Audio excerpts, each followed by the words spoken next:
Here we go! Welcome to the Nintendo PowerZone. We are a video cast / podcast dedicated to bringing you the best Nintendo-related topics. As always, I'm your host, Nice One, and I'm joined by my co-host, Blues. Welcome back to the show, man. How have you been these last couple weeks? I've been pretty good. Mario Maker's. I wish I could take over more of my life, but all my free time goes straight to Mario Maker these days. Yep. Yeah, I've been playing a whole lot of that. Well, guys, it's official. We are back from E3. Yeah, we had to take a little bit of a break.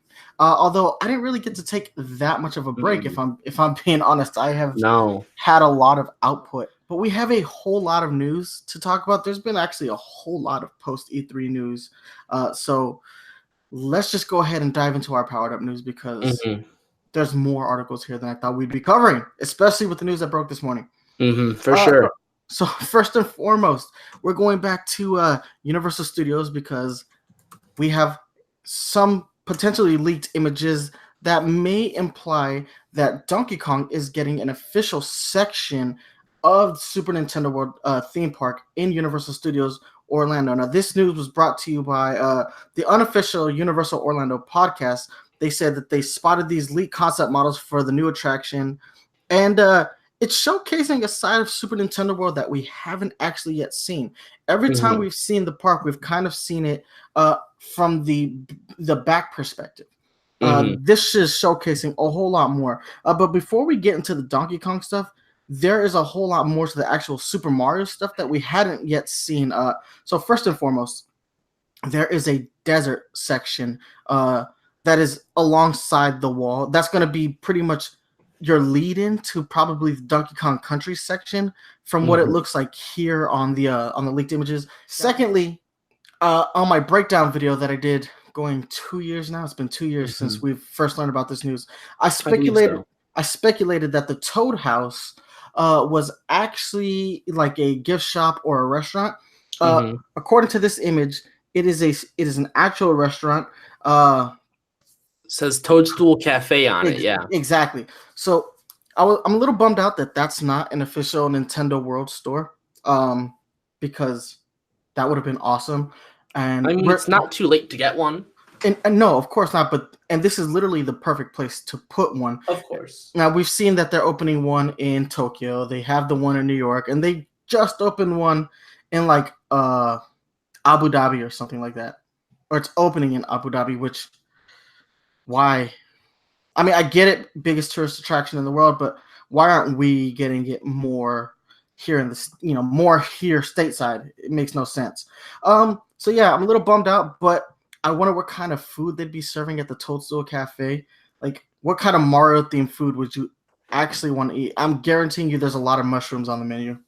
If it's anything like the Kirby Cafe in Japan, I will be very impressed, and I would die to go to that cafe. Because if you haven't seen footage of the Kirby Cafe, everything there is just so adorably themed and looks delicious. And the decor in the restaurant, like the silverware, the plating, everything is just made so well. So if it's anything like that, I'm dying right here, right now. I am excited to find out about this. We still don't have an official release date for when the Universal Studios Orlando site is opening. We do know that the 2020 opening is going to be right around the time of the Olympics in Japan. But yeah, I mean, it is what it is. We'll find out more sooner or later. Let's go ahead and get into the Donkey Kong side of things now, because all this looks really cool. It has this very Indiana Jones-esque appearance to it. I love it. You can see that there's a wooden roller coaster. Now, if we go back to some leaked concept arts from, I think, last year, there was a theoretical minecart ride. This roller coaster looks like it's gonna fit the bill for that. So it's probably going to be the one key attraction of this specific area of this Nintendo Park. Yeah. Aside from that, the rest of it looks pretty much just like a kind of a walk around experience. Something that Disney was really good at back in the day, but they kind of shifted away from that, focusing more on actual themed rides themselves. This looks really great. You have the airplane that you see in Donkey Kong Country Returns. We have no confirmation of Kremlings, guys. So I'm sorry. This looks like it's based on the retro Donkey Kong games, not the Very much Rareware so. games. Yeah, it looks very Retro Studios, Donkey Kong Country Returns, rather than anything else. I don't think I see like anything that would be from the Rare games or any other Donkey Kong game. Like, do you? I'm having a hard time placing anything. Yeah. I mean, the closest you could assimilate is the minecart ride, which is a staple of just the Donkey Kong Country franchise. Yeah. You're right. Aside from that, I'm loving the aesthetics of it. I love this like golden monkey temple that you see back there with the giant launch barrel right next to it. All this extraordinarily Donkey Kong Country Returns. There's even a little DK barrel next to a palm tree. I really hope some of these things are interactive. If you zoom in real close, Rambi the Rhino is actually there, so it's real blurry, but you can tell it's Rambi the Rhino. So if you want to get into some like Rareware stuff, Rambi might be making an appearance on the park. I hope they have a whole bunch of like walk around costumes, because they have a really good walk around Donkey Kong costume that I don't think gets enough love from Nintendo. Nintendo, yeah. And I would love to see like a walk around Diddy, a walk around Funky, Candy. Like bring back all the Kongs, the Cranky, Dixie. Bring all the Kongs into this section. I hope there's a show, because this Donkey Kong section it looks fairly big, but at the same time, there's not a whole lot here. I mean, it is cool that Donkey Kong's house is like kind of like the centerpiece of the section, but I would really love to have like a themed Donkey Kong show. That could be hilarious and fun. Oh, like right as you're about to say that, I'm going to say, can we get just live actors remaking the Donkey Kong TV show live? Like, you know that old TV show? It was the 3D animated one. I don't hear you. Are you muted? Yes, you are muted. Actually, I love that show. It's terrible. It's like really terrible. But like that's what I want from this. I want that in this theme park.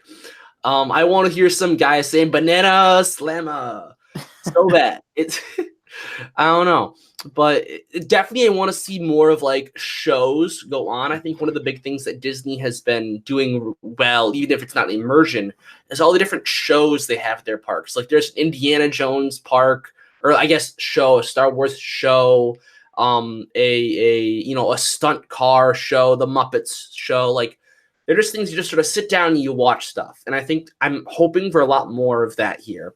I also look at the structures and I wonder if maybe DK's house will be another restaurant, or maybe that'll be a gift shop of some sort. Maybe the plane is the gift shop. So I'm looking at the structures here and I'm curious as well. Potentially just a giant barrel could be the shop too. And I see a giant barrel sort of kitty corner to the monkey temple there.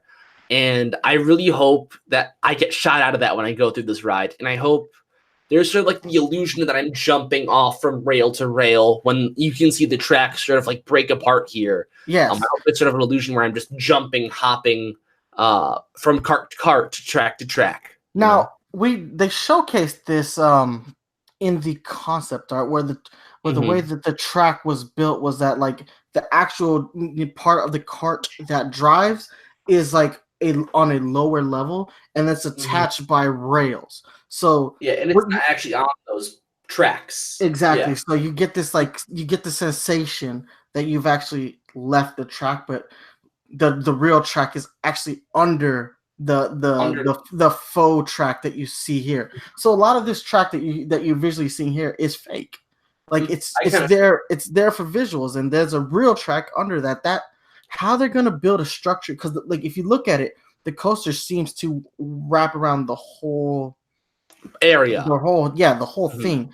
So how they're gonna get this done, dude? This is like an engineer's like wet dream.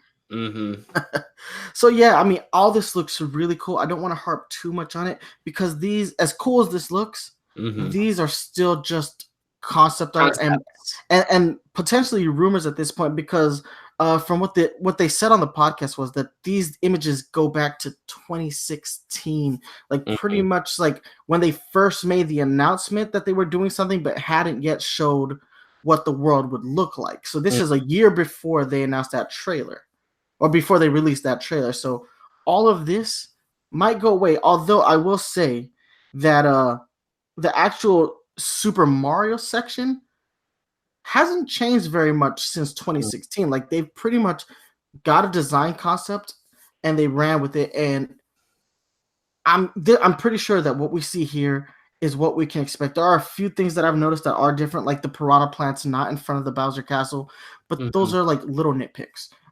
So we should find out more soon. Hopefully we get a release date for the theme park. I'm still kind of bummed that we haven't gotten any news as to what's going on in Orlando. It looks like California is going to open up first at this rate. Anyway. But I like how I want to mention something about the Mario course. It looks very 3D World, 3D Land inspired, which is good. I love the style. But is it getting dated at this point? Is this style from a game that came out on a dead console that, we haven't seen those games ported yet, to the Switch like every other game has, it seems. But, is this kind of style of Mario game going to be outdated by 2021? Yeah, you never know, man. I think Mario Maker is doing a really good job of bringing that art style the love there to the forefront. I mean, how many courses have you seen done in the 3D World art style since the inception? I mean, granted, it's not the exact same because it's on a 2D plane, but aesthetically, it's almost identical. And all the new features that were like stripped from the 3D game and put into this 2D space work very, very well. And there's a lot of love put into how those features work. For sure. Like you can see the Piranha Creeper here in the screenshots. That's not in any other style but the 3D World style. And it translates very well in 2D. All right. But with that being said, let's go ahead and slide out of this particular topic because we have a lot more to discuss. We really do. All right. So our next story is Nintendo has reportedly started exploring moving production outside of China. And it's funny because with the news, the big news that we got this morning, a smaller piece of news broke today from the Nikkei that Nintendo is going to start moving some of its production of the Nintendo Switch to Taiwan.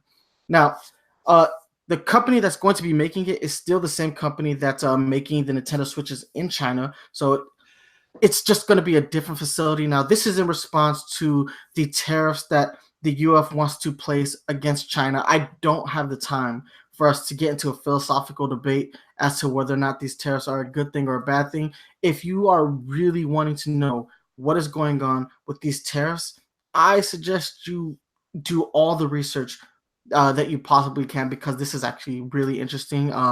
And it could really affect the way that the video game industry moves going forward. So it'll affect how all industries move that are producing things in China. A lot of tech companies specifically, and clothing manufacturers as well.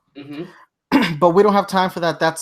It's a bigger thing. We're not a political podcast. Issue that we don't have time for. Exactly. It's very interesting. I suggest you look into it as well. Yeah, but it is interesting. I mean, I know Jaden would have his hot take on it if he were on the show today, but yeah, this is one that I'm actually kind of glad that he's not here to talk about because I could spend too long. Yeah, he'd get into this I love you, Jaden, but I know you'd get into this story way too hard. Yeah. So them moving to Taiwan is huge because it looks like they may have started manufacturing their first product, and we're going to get into that a little bit later.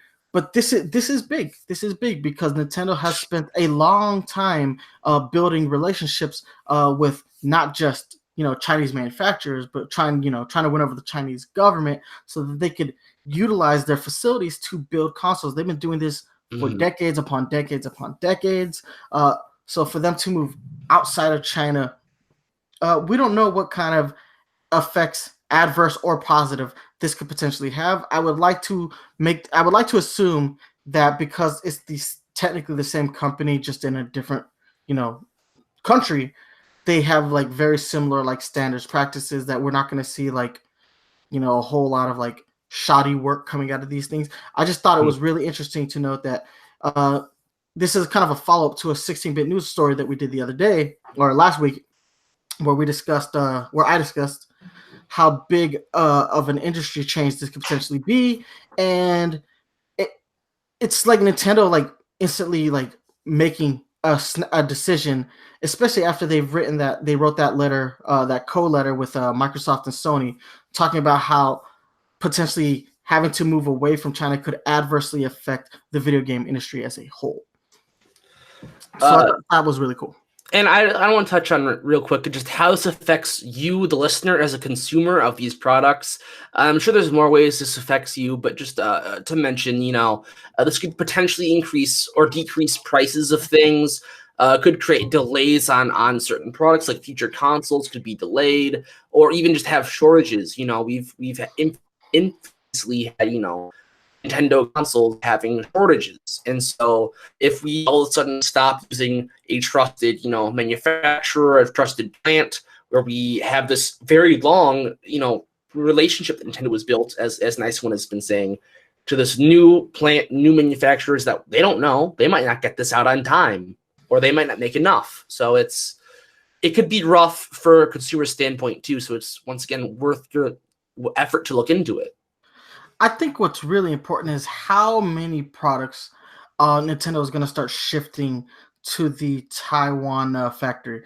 Like, is this exclusive to the Nintendo, the Nintendo Switch? Is this exclusive to peripherals, amiibos, outside, other products that Nintendo like has their hands in? Like, how many things are they actually shifting to the Taiwan manufacturers? We don't know. Nintendo has been real quiet on it. I mean, these are confirmed by the Nikkei. Like, they're pretty big news outlet in Japan. So this is pretty much set in stone that Nintendo is doing this. They are the first of many companies also moving their production to outside of China. But we don't know how many things are moving over. It could be real interesting. So I thought we'd just highlight that. But again, if you really want to know a lot about these tariffs, if you really want to do this, I implore you, do your research, find out like why the U.S. is putting sanctions on the Chinese, on China. I'm sorry. Aside from that, I think it's time to go ahead and just slide into our next story. And this is big news. Cuphead is getting an animated series on Netflix. This is kind of crazy because Cuphead is like still a relatively new franchise. There's only this game came out in 2017 on the Xbox One, just had a release on the Nintendo Switch, and I'm really intrigued at the potential of a Cuphead animated series. This is probably it's gonna fit nicely with the Castlevania series that they're doing, and maybe that Legend of Zelda live action show that Netflix is working on. Netflix seems to be really doubling down on like video game content. They already have the Skylanders animated series as well. My one concern is for this show is that Cuphead has a very unique art style, like extraordinarily retro. I'm talking like 1920s Mickey Mouse style art, and the art that we're seeing here in the promotional art, the key art, it doesn't look like that. So the show's actually going to be called The Cuphead Show, also starring Mugman, and it's going to be about Cuphead and his brother Mugman. And from the details that we saw, it's pretty much going to cover the story of the game. There didn't seem to be too many deviations that we know about thus far. This is great news for like if you're a fan of Cuphead, but at the same time, like 90% of Cuphead's appeal is its visual art style. And this is removing that. This looks like a flash animated. I don't know what to call this. I don't want to call it crap because there's some really good flash animation out there, but this doesn't look so great, if I'm being honest. So I think, I kind of always expected Cuphead to get some kind of TV show at some point because it's the perfect game to get an animated TV show. It's a game based off of old TV animations, So I kind of expected this. I didn't expect Netflix to be the one to pick it up, but I guess it makes sense. And I also thought it would take longer because I think Studio MDHR, right? Yes. Yeah. MDHR took years and years to get all the animations for the game. And making a whole animated TV series, how long has this been in production then?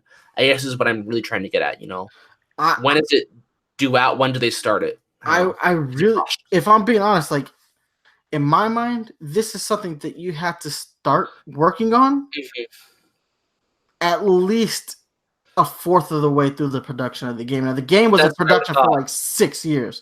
If you're trying to really like stay true to the art style, this has been something that they've been working on for like 5 or 4 years. I doubt that's the case just based off of the key art.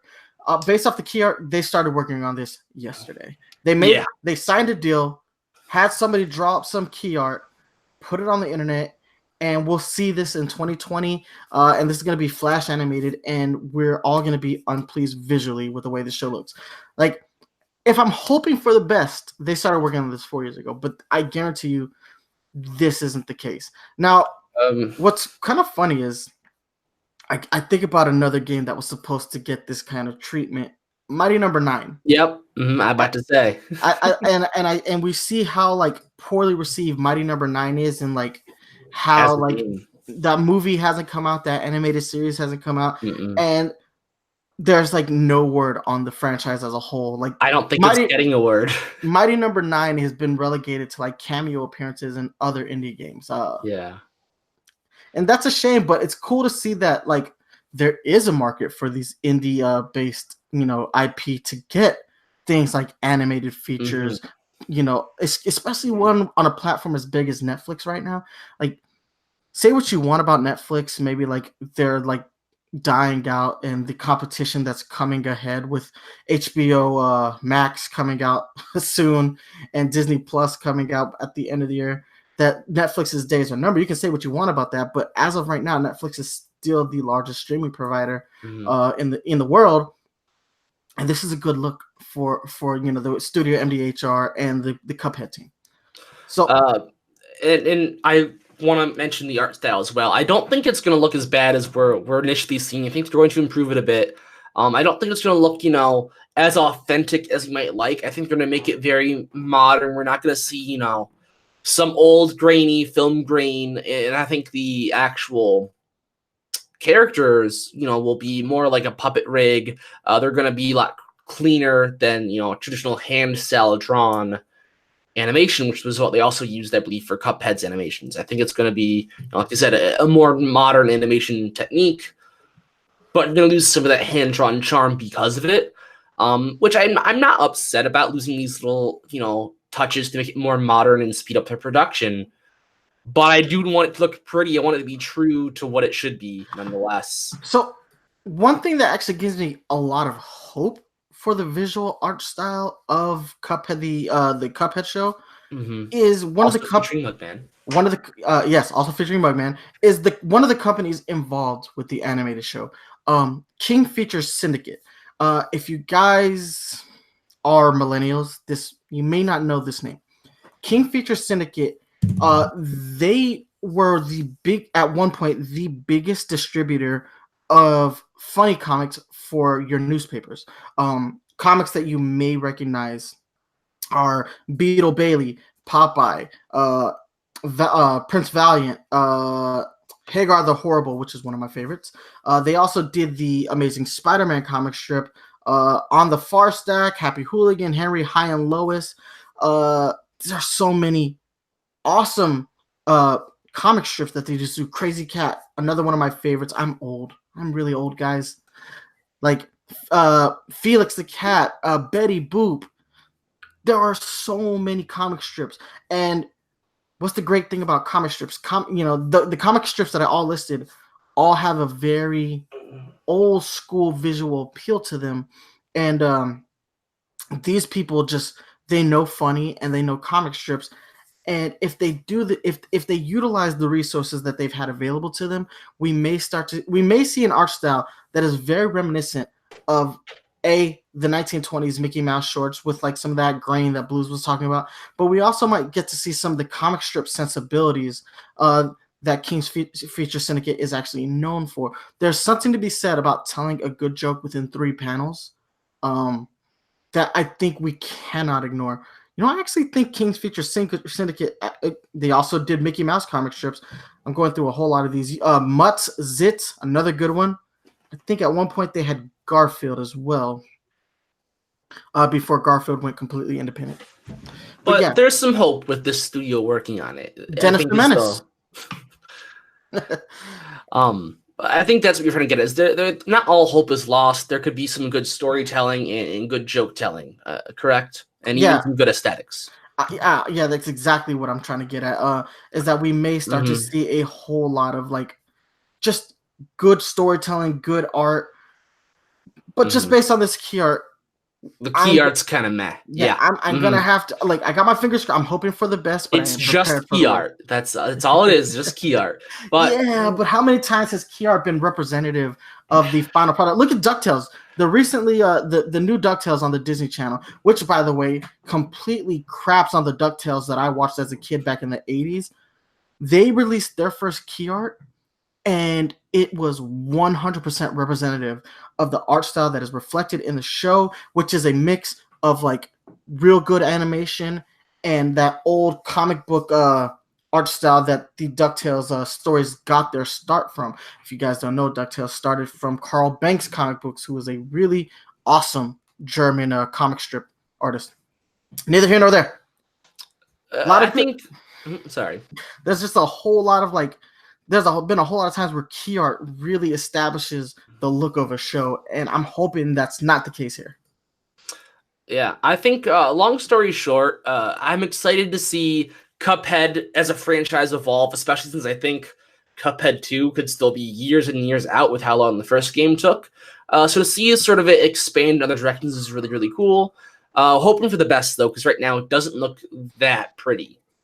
Yeah, 100% agreed.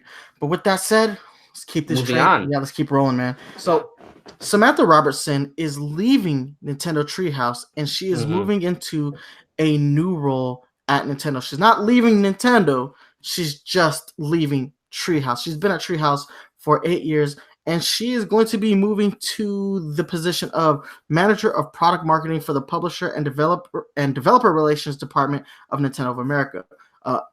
Product marketing, that's a very all-encompassing role. That could be things like obviously the games and the hardware, marketing both of those, but also advertising things like clothing, toys, and whatever else Nintendo puts their, what other fingers Nintendo puts their pies in. But I like the second half, the developer of the developer relations, which means she's going to have a big hand in what kind of third-party games come to the Nintendo Switch and any other platform going forward. That's important. The Switch has seen a whole lot of third-party support, more than Nintendo has seen on the last 3 previous console generations. I'm going from the GameCube to the Wii to the Wii U. You could take all the support that they had during that era, combine it, and it's less than the third-party support that Nintendo has on the Switch hardware. So this is good news. Now, personally, I'm going to be sad because I did enjoy her presence during things like Treehouse Live and all the other events that Nintendo would do. She's been a staple of these broadcasts. And, we've seen her so much that we start to feel like we've built a rapport with her as a person. And I follow her on Twitter. She's very sociable on Twitter. She interacts with her fan base on Twitter. She's very much at the forefront of like promoting Nintendo. So it's going to be interesting to see her move to a role where she may have to step away from those kinds of things, because moving it with this product marketing position, she probably will be able to say less on her personal Twitter account than she's been able to say in the past. But I think this is good news for her. Congratulations to Samantha Robertson. It's a great step up. Now, I wonder who fills her role. They have yet to announce who's filling her role, but at Treehouse. But we'll find out sooner or later, I guess. Thoughts? So one thing I think that all of the Treehouse members that we see, I'm not sure. There might be some that just stay more behind the scenes, I feel. But yeah, Jose Otero, the IGN editor, he went to Treehouse about 2 years ago, and he hasn't really made an on-screen debut yet, so I'm not specifically certain what role he plays at Treehouse. Yeah, but there are more people in Treehouse, but the people that we see constantly on Treehouse Lives and other things, they all have such a great personality. And Samantha, as you were saying, has such a good rapport, good personality. And all of the people that we see in these Treehouse Lives have really nice personalities. And I think that it's all about marketing at the end, which is what should be going into as well as developer relations. Is marketing. These are the people that we, the consumers, see talking about showcasing these games, getting us to buy them. So these are people that, while yes, they're working on translations and other things for these games, they're also having a big hand in getting us, the consumers, excited, trying to get us to shell out all the money from our wallets. And they're good at it. They're really, really good at it. And we like these people. They're nice people. We like them as a group. We've seen them for so long. We get to know them, as you're saying. And I think that's going to really, be big, potentially, if they can get that kind of relationship with other developers. If all of the developers in the world had relationships, even if it's like, I don't know Samantha personally, but if we can feel like a connection to her, if all the game developers could get that kind of connection, we could get a lot of different big games coming to Switch. So I think she's a good pick for the position. Like you said, it's clearly a promotion, so good for her. She deserves it. But I'm excited to see what that brings, for sure. Absolutely, yeah. And like you were saying, man, like you're right. All the personalities we see during the Treehouse, they are all fantastic people. Like we spent years with them, and it's kind of sad to see them move into different positions.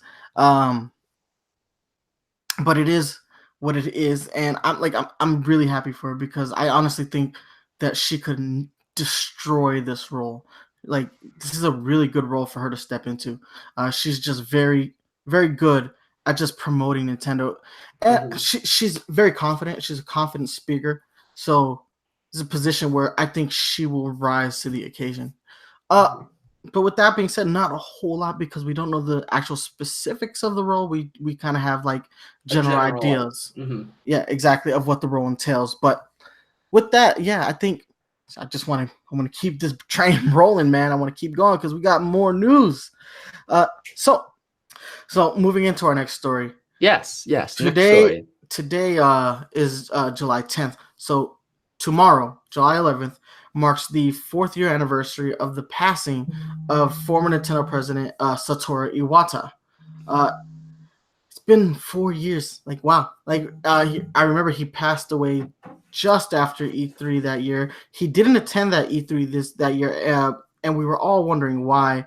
At the time, they said it wasn't health related, and then just a couple weeks later, he succumbed to the bile duct cancer. It had come back stronger, and it took his life. And it's been a different era for Nintendo since his passing. I mean, you could argue that Nintendo has become better in his absence, not because of his absence, mind you, but with the Nintendo Switch and the success of the Switch as a platform and all the support that the Switch has gotten, you could actually argue that in his passing, Nintendo has grown substantially more. Again, I don't say this disrespectfully to say because he's dead, Nintendo's done better. Because you can see how there are still games coming out that have his influence. It's gonna be. We probably won't start to see games that don't have influences that that he wasn't a part of, or products that he wasn't a part of, until sometime next year, or maybe even later. Because Nintendo is a very forward-thinking company, so they start things early and then they come out when they're ready. So it would be suffice to say that Iwata was part of the Animal Crossing. He was part of Pokemon Sword and Shield. He was part of Pokemon Let's Go Pikachu, Let's Go Eevee. We know he had his hands in Breath of the Wild. We know he had his hand in Mario Odyssey. We know he had his hand in a bunch of these games. Now it just remains to be seen, like, what is Iwata's legacy in your opinion? Because I don't think we've, as cool as the new presidents have been in his absence, they don't have the same shimmer that Iwata had in a sense. Like they're not as much in the forefront, and they're not as personable as Iwata has seemed to have been while he was alive. Like Iwata was at he was part of like every direct. He was at the very much the forefront. Like he was like the spokesperson for Nintendo, and the new presidents aren't that. Like the Kimishima wasn't that, and his successor definitely isn't that. Like who do we see now when we see like a Nintendo Direct or a it's Ishihara, right? Ishihara's who we see now. He was just on today. No. The Koizumi is the Koizumi. That's Koizumi, and he is the developer of product management. Yeah, but he's who we see in directs now. Yes, that's who we see in directs now is Koizumi. Yeah. So like we have presidents now that kind of just be presidents. We haven't had like an Iwata since Iwata, and now we're on our second president since Iwata. So thoughts, man? What's his legacy? Well, I think you nailed it with the fact that, Iwata is the face of Nintendo, or, was one of the many faces with Miyamoto, Iwata, and Reggie, And so now that, Reggie's retired, it's really only Miyamoto. Even Miyamoto is merely like taking a back seat to work on these other kinds of projects. Lofty controller ambitions. That's what Miyamoto's doing right now, as well as, marketing and Super Nintendo Land, Orlando, etc. So it's kind of weird to see that now there's no real iconic face, and if there is one in the future, it's gonna take a while to build that face up. So it's kind of weird. It definitely is weird. It feels like Nintendo's just more quiet on a personal level. They're always having these announcements and things.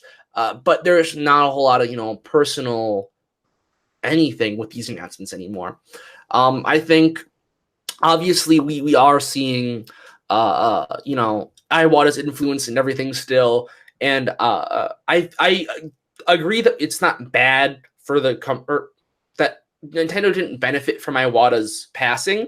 But I think that Kimishima, during his short reign, made a lot of good calls for executive decisions in terms of resource management, people management, and a lot of marketing decisions. I think that's where Kimishima really shined as the president during his reign, where Iwata wasn't shining as much. I think Iwata, was a fantastic president, and I think he does really well with, making the games and other things. But not like influencing, because he just says, "Hey, change that," right? Because he doesn't actually make them, to my knowledge. But so Iwata wasn't as much into getting the brand, I guess, out as much as seeing his influence and his impact on. I don't know what I'm saying here anymore. no, I think I get what you're saying. Like Iwata was definitely the guy who you went to when you needed something, and he could also get the job done, but it doesn't look like to the same degree that Kimishima got things done. Like Kimishima was more like work, we're gonna get the product out through these concessions, through these efforts, whereas Iwata wasn't willing to make sacrifices to achieve success. And in some ways that, like, I actually may prefer to work under somebody like Kimishima than Iwata. I would love to have had a beer with Iwata and been a friend. But on the same note, I think when it comes to things like work, I probably would have enjoyed working under Kimishima a lot more. And I think that might actually be reflected in the output that Nintendo has had since Kimishima took over and then passed on the reins to his successor. But that being said, though, like, I feel like companies need an Iwata. Maybe not as the figurehead, but more companies need like an Iwata in the number 2 role or the number Phil 3. Spencer. Yeah, Phil Spencer, new Iwata. Come on. I don't know about that, man. Phil Spencer, he's a neat guy, but he's a little douchey too. No, but you know what? I think we need more Iwatas in the video game industry as a whole. People who are unbending and unwilling to sacrifice, especially when you look at companies like EA, who make the most money they've ever made, and then and then lay off 600 employees. Like the second they announce, we made this much money. This is the most money we've ever made in a calendar year. You're fired. Like, that is the biggest douchebaggy piece of shit scumbag move any video game company, any company could actually make, and EA went ahead and did that. So EA, if you're watching, you're scumbags. But Iwata would never do such a thing. But I also think that Iwata wouldn't take as many risks as Kimishima had. And I don't think that Kimishima, put the whole company on the line, but he put more risks on the table with marketing for sure. Absolutely. Actually, in Kimishima's presence, marketing shifted. We stopped seeing kids in commercials as much as we did. But there are still children in commercials, but alongside the children are young adults or attractive parents. Like we see a plethora of different age gamers in those commercials, and it doesn't hurt that they choose good-looking people to be in these commercials to kind of highlight, hey, this is cool, this is hip, this is what everybody wants to play. This is that's really good marketing. That did not happen that happened once during the Iwata era for the 3DS. And they tried celebrities like with the Penelope Cruz and her little sister and the Beyonce and the America Ferrera. Yeah, I think that's her name. Well, wasn't that like a DS game, Rhythm Heaven? Or am I thinking of it a separate occasion? Yeah, they promoted the handheld systems with older, celebrities or just older gamers, but the home consoles they advertised directly towards children, which kind of seems backwards. Yeah. But with the Switch, you start to see it like it inverted itself. So now we start to see a lot of like older gamers. Like there's a whole commercial called My Way to Play that's exclusively focused on adult gamers. There's not a child in sight during the advertisement, and I love that commercial. It's a fantastic commercial. They've done a whole lot of different marketing to market the Switch, and that did not happen during the Iwata era. You're absolutely right. But still miss Iwata, man. His legacy is a legendary. Really, he influenced not even just Nintendo, but a lot of other companies he has influenced as well. I mean, if it He's were an not icon in the industry. If it were not for Iwata, core franchises don't exist the way that they do now. Smash does not ever. He pulled for that. Yeah. I mean, he programmed that game on his days off while he was the president of HAL Laboratories. Pokemon may have been a one and done game if Iwata hadn't come and rewrote the code for them during the development of Gold and Silver. These are two of Nintendo's evergreen hardcore franchises that may not see the light of day in the way that we know them now if Iwata doesn't step in. Earthbound doesn't come out without Iwata's help. Think about that. It doesn't come out in general nowadays, so true. But we never would have got the second game, the actual game called Earthbound. Well, why don't we ever get the 1 and 2? We got 1. Why don't we get 3? Because Nintendo. but why didn't Iwata ever do that? Iwata should have been the guy to give us Mother 3 then. Iwata, where's Mother 3? Give it to me now. I think that's Reggie's question. All right, but yeah, with that said, I think it goes without saying that Iwata's legacy at Nintendo should be one of like, I think we should reminisce on that with good thoughts. Like the dark times, yeah, they sucked, but I think Iwata's legacy is more than the dark times. It's the launch of the Wii, it's the launch of the DS and the 3DS. It's these amazing consoles that, yeah, they had rough starts out of the gate, but somehow managed to pull things together. Even the Wii U, which was bad, has one of my favorite franchises in Splatoon on it. Actually launched Splatoon. So yeah, I think Iwata's legacy is more than just success and failure. It's all of it. So yeah. All right. So with that said, rest in peace, Mr. Iwata. And let's go ahead and slide into our last news story. This one happened this morning. So I woke up at 7 this morning. By 8 a.m., logged into Twitter for the first time. Mind blown. Nintendo Switch Lite was announced today. A portable-only version of the Nintendo Switch.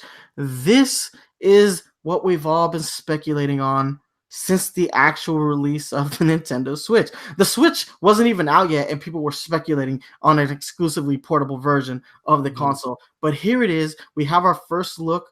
It looks very much in line with the specs that I saw during that I discussed during the 8-bit news that talked about the leaks of the accessories. The cases. Exactly. Very much in line with that. The colors are completely different from that concept art that we saw, but a lot of it is remarkably the same. So first things first, form factor, it's smaller. Let me see if I can pull up the exact specs. It goes from 5.5 inches screen to from 6.7 actually to 5.5, right? Yeah, from 6.2 to 5.5. The resolution is fixed at 720p. This is good. That means like if it's gonna look exactly the same as it does from the previous generation, the Switch, the OG Switch to this new Switch Lite. The D-pad is nice. Removing the directional buttons because the JoyCons are not detachable; they are fixed to the hardware itself. But I like this. Separate JoyCons can be connected to the system, so you can play multiplayer games on this 5.5-inch screen. Now, granted, that's probably not going to be a great experience, but it can be done. They've gotten rid of the kickstand. That means the Switch cannot support itself, so tabletop mode is off the table. Unless you buy a case. Yes. Or just a kickstand. They're showcasing so we're losing functions. We're losing motion controls, the IR sensor, and HD rumble. All of these things being removed will significantly, yes, they do make sense, and they will significantly increase the battery life of the system. Granted, they really spent a lot of time showcasing Super Mario Odyssey during the actual 6-minute reveal trailer. I don't know how that game's specifically going to work without the motion controls, because even if you play that game with a Pro controller and in handheld mode, motion controls are still kind of a pretty big function of that game. I don't think it can be enjoyed properly sans motion controls. Potentially they'll update the game for the Switch Mini. I was thinking they would have to, specifically for the Switch Mini. But I want to go back to what you mentioned, because one of the things I don't think they ever specifically said, but it was one of the key things I was looking for with this upgrade is battery life. I don't think we ever gotten mention of what the estimated battery life is. They didn't say what the specific was. They just said better battery. Now, so I want to know what that better battery is before I double down on getting a smaller Switch. Now, initially it was speculated that the new version of the Switch would have a better processor. This doesn't seem to have a better processor. And it probably couldn't because of the smaller form factor of the device. That being said, though, visually, what do you think of the device? Because it's quite similar, but it also looks a little bit different. It's a little bit more sleek because it doesn't have like the ridges where the Joy-Cons would disconnect. Obviously, the buttons have gone through some sort of they've changed a little bit.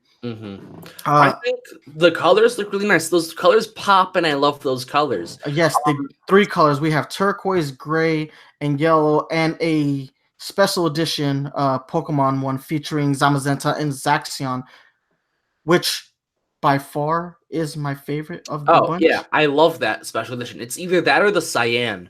But if it's a special edition Pokemon, like hello? Yeah. Screw Cyan, Zamazenta, Zacian. Yeah. Aside from that, like it doesn't look like even though like it's a little bit sleeker, it hasn't changed a whole lot physically other than getting smaller. Now I would imagine that it's a little bit more durable because at the lower price point, this is going to be launching at $199.99, so $200. I imagine that it's thicker plastic, maybe more sturdy, more durable, specifically since they're going to definitely be marketing this towards younger gamers, children. Yeah. I definitely think it's going to be a bit more durable. It seems to resemble a Vita a whole lot more than the Switch.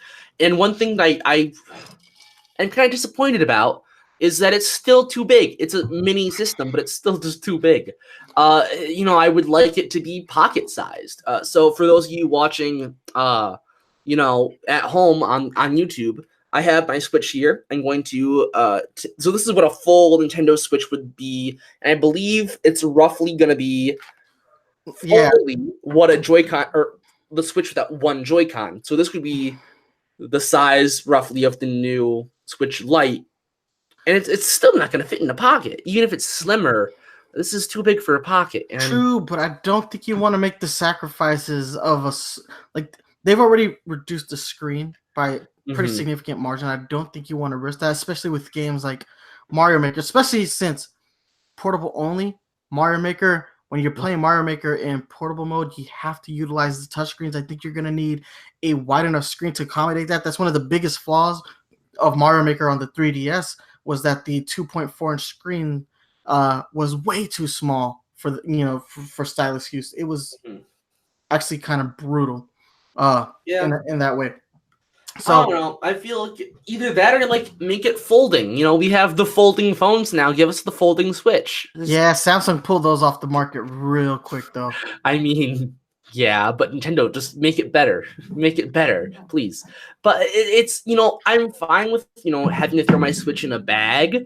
If I'm gonna pay for a mini system, I want that thing in my pocket. Now, things that haven't changed. It's still going to utilize USB-C, which is nice. But this will not dock.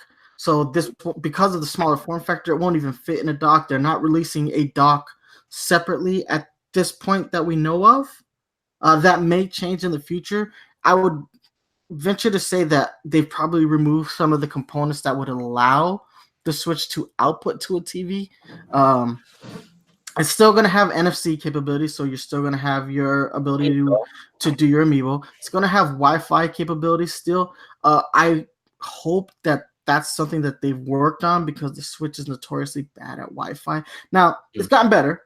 They've done some updates and patches that make the Wi-Fi more stable, but I really hope that they just focus on that. Exactly. Yeah. They're saying that the battery life should be roughly 20 to 30% more based on the game. Now, here it's saying is that it uses a more efficient processor than the Switch Classic, but that's more efficient doesn't necessarily mean better. Because this is only going to be outputting at 720p constantly, it won't need a processor that can do more. It just needs a processor that could run more efficiently, which means that it won't get as hot as the original Switch. There is still no Bluetooth audio being added to this. It's kind of, we talked a lot about this. I was hoping that Nintendo wouldn't sacrifice the HD Rumble on a Nintendo Switch Mini, but I guess that was just something that had to be sacrificed, which is kind of a shame, because there are some games that just utilize HD Rumble so effectively. A game that I recently played that used HD Rumble that I didn't realize it because of the controller I was using was Cadence of Hyrule. Cadence of Hyrule uses HD Rumble in an actual really smart way once you enter the Lost Woods. I was using a third-party wireless controller, the Power A enhanced wireless controller that you see here if you're watching the video version, and there is an item that helps you walk through the Lost Woods, and couldn't use it because this controller doesn't support Rumble, and that specific item uses Rumble controls. So what I had to do was go old school, get a piece of paper and a pen, and draw a mini map so that I could figure my way through the Lost Woods in that game. So there are games that without HD Rumble they sacrifice something. So I guess Cadence of Hyrule is gonna need a audio cue added to that section of the game.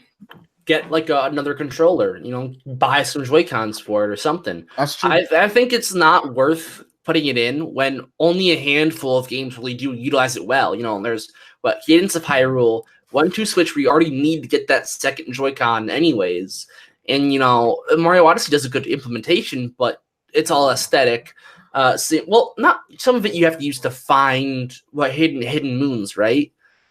There's like a radar factor with it, so I guess not always. So another thing that gets sacrificed is Labo.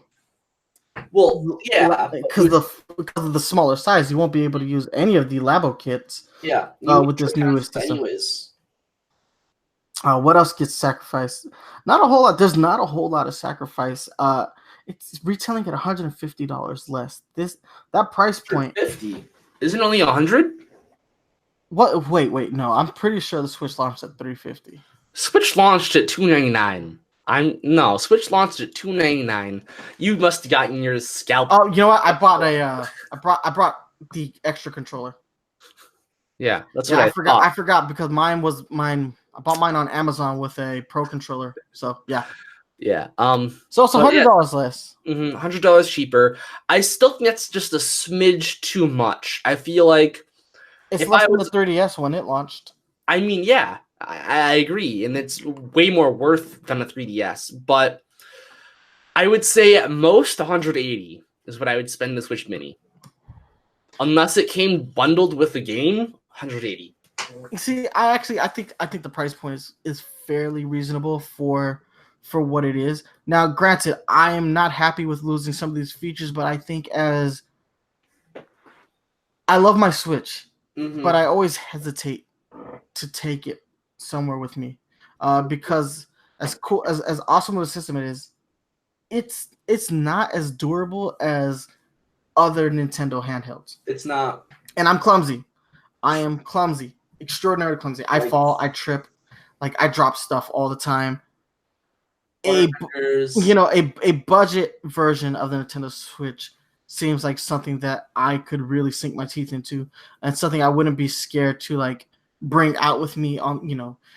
I do bring my Switch. It's just that like I'm a lot more picky about when and where I do it, and I always make sure it's in the case, and like I put the case in a backpack and whatnot. Like I'm like extra paranoid when it comes to my Nintendo Switch. But I like it. I love the colors, man. All three colors are great. I think turquoise is the one that's kind of taking everybody by storm. Yeah. I like the gray, though. There's something to be said about the gray. Oh, yeah. I like all of them. I think it goes turquoise, gray, yellow, then obviously on top is the Samantha Zaxian. Oh, absolutely. Yeah. So, and that's really good because they're timing-wise, they're launching this right around the time of Pokemon Sword and Shield. So they're really going to capitalize. Like if you didn't think that Nintendo took the holiday market by storm these last couple years, a budget version of the Nintendo Switch and a Pokemon game at the same time, dude, Nintendo's going to own Christmas. They're going to own the holiday shopping season. This makes Pokemon more accessible to people who might not have bought it during the holiday season, and now they can. Well, having a separate SKU on the market too is gonna just good, yeah. Gonna do wonders for them. Aside from just having this, the Switch has been a success every holiday season since its inception, but this extra SKU is going to really just blow things out of the water. I don't know what else. I don't know what other console somebody would be asking for, especially with a Pokemon game launching so close, and then obviously Luigi's Mansion probably launching in October, so not too far off either. So, good move by Nintendo. And I like how you mentioned different SKUs because, as I'm sure people might remember, I've mentioned, the Switch Mini versions a couple times on the show. I was not a believer that it would come this soon. And, I was that way for a long time. And then I believe just before E3 a bit, I started being like, maybe it might come. And then I think like last week, there was a Nintendo investor meeting of some kind. And they had mentioned that, hey, we plan to compete with Xbox and Project Scarlet in PS5 with getting a bigger install base. And, I'm thinking, well, how do they get a bigger install base? Multiple SKUs. And I think they even hinted at that in the interview. I'm like, well, you know what? Maybe we do need that Switch Mini like ASAP then, because I think PS5 and Project Scarlet are coming out sooner than we really thought here. So, and then a week later, here we are, Switch Mini. Now, the other speculated Switch hardware that everybody's been talking about forever, a Switch Pro. Mhm. I figured if they were going to announce a Switch Lite or Mini, that they'd announce a Switch Pro as well, one with a better processor, one with a more efficient docking system. That didn't come. But now that we have a Switch Mini, is it long, do you think, that before we see a more powerful version of this hardware? Not a step up like to a new console generation, but like a stopgap system. Like we had the DS, and then we had the new 3DS, and then we had the 2DS, and we had the new 2DS. I think the best possible time to release that, slight step up is going to be only when the market does get saturated, which right now seems to be kind of far off. But once they stop selling Switches at a good rate, I think that's when you create the Switch Pro. I think we could see a couple more iterations of the Switch, but not a Switch Pro per se, until we get that saturation point in the market. Yeah, and as of right now, we're looking at as of March of this year, they had sold 34.74 million Switch units, and this is just OG hardware. If Nintendo plays their cards right, if they've manufactured enough of these Switch Minis, we could probably get into that like 47-48 million units sold, once the holiday season is over. So obviously we still don't have numbers for this quarter. We probably won't see those until like August, I think it is. Whenever that quarter ends. Whenever they have that financial meeting for that. But yeah, so yeah, we could see something like 47-48 million units sold if they've played their cards right, if they market the system right. This is just a showcasing.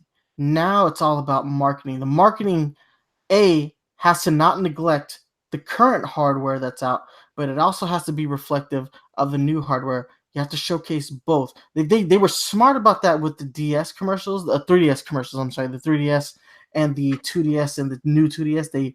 They made a good showing all versions available on the market. So like if they were playing like whatever new game was hot on the market at the time, they show people using different variations of the console, which they did in this debut trailer. They showcased, hey, here's somebody playing the Switch Mini, and here's somebody playing the OG Switch. So they have to do a good job of marketing it, and they need separate marketing from the OG Switch. They have to showcase that this is actual new hardware retailing at a lower price point. So there's that. And finally, there's one more thing we have to talk about on this subject, and that is the fact that this effectively kills the 3DS. Now, I know the 3DS is dead. There are no new games slated by Nintendo, and maybe there's some shovelware coming out from third-party developers, but this is it. This is the official death knell, the nail in the coffin, whatever you want to call it. This kills the 3DS 100%. Because why would you need to support two portable platforms? You don't. It made sense for a little bit when it was like the OG Switch and the 3DS, but now literally makes no sense for them to continue to support the 3DS. Now, Nintendo put out a statement today saying we'll stop selling 3DSs when the demand is not there anymore. I'm pretty sure you just killed demand for the 3DS, Nintendo. Make the announcement, put it out of its misery, and let's go ahead and move into this new Switch Lite era. Any other additional thoughts on the Switch Lite? No, it's copying the DS Lite. We had the DS and the DS Lite, so I think maybe the new Nintendo Switch will be Nintendo Switch I. Nintendo Switch I XL. Good God, too many names. Yeah. I really hope they come up with a better name than that. All right, but with that being said, let us take a 5-minute break, and when we return, we can go ahead and discuss the Pokemon trailer that had a lot of little gems in there. Yeah. So so ladies and gentlemen, we will be back in 5, and we're gonna be back in 5. Talk all about Pokemon. I have no idea pull you right through this. Yeah, I have no idea how to segue out of this one today. All right, we'll be back.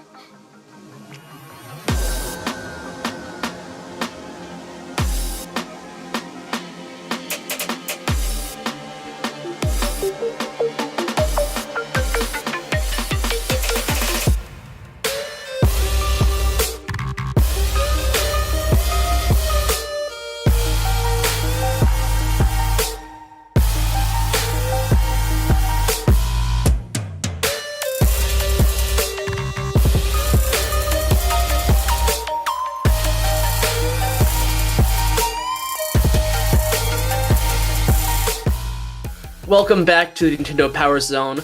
We were just finishing the break, and I think we're going to roly-coly on into the new Pokemon news, correct? Absolutely, yeah. And we apologize for amateur hour sign-off during the commercial break. That was bad. I have never transitioned that poorly. But anyway, yeah, dude, that new Pokemon trailer. First off, I loved it. I want to start by saying that. But there was a whole lot of stuff in that trailer. Yeah, a whole lot there's of a lot. reveals. Mhm. So we might as well just start with the new Pokemon. And starting with, here's the problem. Some of these names they didn't actually say during the trailer, so I'm not sure about their pronunciation. Well, I've already given the segue. Let's start with just roly-coly. Like Okay. I've given the transition there. Come on, Yeah, go ahead. Get us into roly-coly that. on into it. So roly-coly here. Is a rock type Pokemon. Let me actually pull up his specific thing. I know he has a very busted ability with the sound of it called Steam Engine. Yep.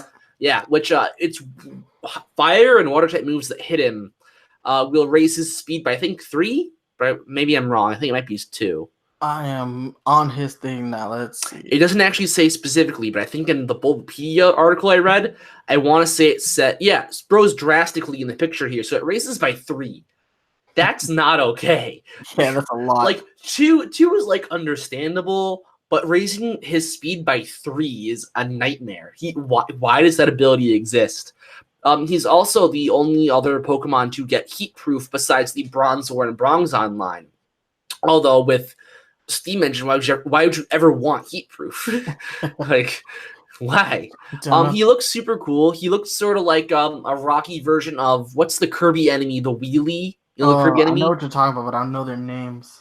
Yeah, he looks like a rocky version of that enemy. I really love him. I hope he gets some cool evolutions. I've been a big fan of the quote Geodude clones. Like I love Gigalith. I love Gigalith. Gigalith's great. So let's go ahead and get into his actual character description. Yeah. I'll let you take that away if you would like. Yeah. So he is category coal Pokemon. So it's an interesting one. Throw him on the barbecue. Coal miners for the Industrial Revolution, right? Yeah. So his typing is rock. He is 1 foot tall. His weight is 26.5 pounds. Obviously, the abilities Steam Engine and Heat Proof. It has no problem dashing through dark areas or rough terrain. Its red eye can illuminate dark areas while it uses the lump of coal attached to his body like a wheel to move through coal mines and caves. It seems to be able to travel smoothly even over rough terrain. Every household once needed a roly-coly. This one's kind of neat. Yeah, I like this a lot. Yeah. Until about 100 years ago, every household in the Galar region had a roly-coly. The families would use the coal that dropped off its body for cooking and heating their homes. Even in the modern day, roly-coly is a very popular Pokemon to take for outdoor activities. And its ability, its description described as this: roly-coly's ability, Steam Engine, is a new ability introduced in these titles. A Pokemon with the ability will get a speed stat boost if it's hit with fire or water type moves during battle. So busted. It's a really cool looking Pokemon, and you're right. I did get Geodude vibes when I saw this guy right here. So very cool. And the eye is kind of creepy though. I don't mind it. I like it actually, especially like when he's got the little smile in this little art. I guess above every household needs one, which I really love that there's that sort of tidbit in there because I like seeing how they sort of like tie in, you know, how the Pokemon is used to help benefit people. That people-Pokemon relationship that I was talking about gets a bit of a spotlight there. Like, hey, this is how roly-coly is used in, you know, factory settings, household settings, and he makes like a good pet, I'd imagine too. He's very popular, and I like that kind of lore about him. Exactly. Yeah. So moving on. Now this one, the name boggles my mind. I'm gonna assume it's Al Creamy. Alcremie. Yeah. Alcremie. Now I ruined the transitions again. The Gigalith, but oh well. Anyhow, Because there's a Gigalith clone here. yeah, we'll get there. We'll get there. Okay. We'll get there. So Alcremie is the category cream type Pokemon. Cream Pokemon typing is fairy. Mhm. So we have our first official fairy of this region. Height is 1 foot, weight is 1.1 pounds, and its ability is Sweet Veil. Not a new ability for this game. No, I believe Aromatisse had it, if I'm correct. So an idol to all pastry chefs. Alcremie can produce whipped cream, which becomes richer the happier Alcremie is feeling. Desserts made using this cream are invariably delicious, so many pastry chefs strive to have an Alcremie as their partner. Is that like some kind of cannibalism, though? Yeah, I feel like you're eating the Pokemon. It's like the oh god. You can't drink a water type Pokemon's water, right? That I would assume that you wouldn't want to, but I'm getting the oh god, I can't remember the Pokemon, the duck Pokemon. Ducklet? Farfetch'd. I'm getting Farfetch'd. I'm getting Farfetch'd. Oh, it's celery stick? Well, people would eat Farfetch'd in the original Pokedex description. Yeah. Mm-hmm. You're right. Anyway, all right, moving on with the description. Its cream has a soothing effect. When attacked by an opponent, Alcremie will throw sweet scented cream to distract them or temporarily blind them, giving itself time to escape. The cream it uses for this purpose has an incredibly powerful soothing effect, and any opponent that tries to eat the cream will rapidly lose their will to battle. Like, what is that Pokemon from the Alola region that all the other Pokemon are trying to eat? I'm getting those vibes from this guy. Is it Comfey? No. Wait, what? Is it Cubefly? There's a fruit Pokemon that all the other Pokemon want to eat. Wait, what? Wait. Alola region. I have to look this up. I'll know it when I see it. But that might help me transition to my next point I wanted to make. Was there seems to be a weird dessert Pokemon tradition happening in Gen 5 and 6. I didn't think there was one in 7, but maybe if you're right. Well, it's not that I don't think they said it was about dessert. They just said it was like they wanted to eat it. Specifically, I was like, and now I can't remember which Pokemon it is. Sorry, guys. I want to say it's like Ribombee or something, like the honey that Ribombee makes or something. No, it's not Ribombee. Well, it's the one that looks like cherries. It's the yeah. Bounsweet, yeah. Bounsweet, yes. Bounsweet, yeah. Yeah. Its Pokedex description was like, yeah, people want to eat it. I was like, oh, poor little Pokemon. All right, but this is another dessert Pokemon. So I believe in Gen 5 we had Vanillish and his evolution line, and then in X and Y we had Swirlix and Slurpuff. For Sun and Moon, let's say a Bounsweet was the dessert Pokemon. I don't know, and then now we have Alcremie. Some people are, even though it's clearly the whipped cream Pokemon, people have been saying like, yes, we finally have a strawberry Pokemon, and I'm like, okay, sure, it has strawberries on it, but like I would have liked the strawberry Pokemon to be kind of similar to Bounsweet in terms of design. Yeah, but that being said, though, like we're gonna get back to Alcremie in a little bit. Yeah. Mm-hmm. There's more to this Pokemon that meets the eye. Sure. So next up, let's go ahead and talk about Duraludon. Yes, Gigalith. Thank you. I told you we get there. Yeah. All right. So it is category alloy Pokemon. Typing is Steel Dragon. Its height is 5'11". Its weight is 88.2 pounds. Its abilities are light metal and heavy metal. Mm-hmm. Description: a light but sturdy body of metal. The metal composing its body is incredibly durable, but also surprisingly light. It only weighs about 88 pounds in total, but thanks to this, Duraludon can move quite quickly in spite of its appearance. Its body is weak to corrosion, however, and is known to rust easily. I like this next description. Its arms can grind down boulders. Duraludon live in caves and mountainous areas. Their two arms have slightly different shapes from each other, and they use these to grind down rock surfaces for food. They share their habitat with Tyranitar, and these two Pokemon are often seen battling each other in the mountains of the Galar region. Very cool. Like, you don't think for Tyranitar to have like a new type of rival is like kind of dope, actually. I don't like what that implies, though, because, there's been a lot of speculation that Duraludon is the pseudo-legendary, being it's a dragon type, it looks big in Sword and Shield. And Tyranitar is also a pseudo-legendary, and so it sort of means, like, this Pokemon can rival a pseudo-legendary. I don't know. But, there's been other Pokedex descriptions that are like, how Lucha is able to go toe-to-toe with Hariyama and Machamp, which, like, look at the stats. No, it can't. The stats, no. But it's like, it might just be for the lore, and I'm hoping that's what it is. All right. So the next Pokemon up is the one that you called. Predicted. Yes. We have our Yamper, the Corgi Pokemon. So its category is puppy Pokemon. Its type is electric. Its height is 1 foot tall. Its weight is 29.8 pounds. And its ability is Ball Fetch, which I believe is a new ability to this game. Yes, that is correct. So it is drawn to moving things. Yamper has a tendency to be drawn to things that are moving quickly. It can chase after people and Pokemon, or even go charging at vehicles. Seems like a bad idea. Yeah. All right. It crackles as it runs. I love this touch.